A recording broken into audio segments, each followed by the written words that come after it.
كده اتفاجئوا ان شيماء اصلا متوفيه، بس وهما بيكشفوا عليها لاحظوا ان في قطع عند الرقبه، يعني تقريبا حد كان حاول ان هو يعمل كده، يعني ايه ان هو ينحرها. المهم طبعا على طول المستشفى قدمت بلاغ للجهات المختصه عشان طبعا تحقق في الواقع لان دي واحده جايه متوفيه. وعلى طول طبعا بداوا ان هم يحققوا في الواقع وتم القبض على يعني الزوج وكمان حماه شيماء. وطلع طبعا ان الزوج ليه طبعا صحيفه جنائيه ما شاء الله، عنده سوابق بتاع 16 سابقه، وفي نفس الوقت طبعا بسبب اتجار في الممنوعات والحاجات دي اللي انتوا فاهمينها.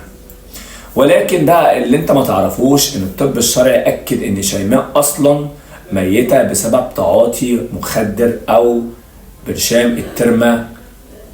تمام. وده طبعا عملها ضيق في التنفس الحاد وكمان اثر على عضله القلب وتوفت.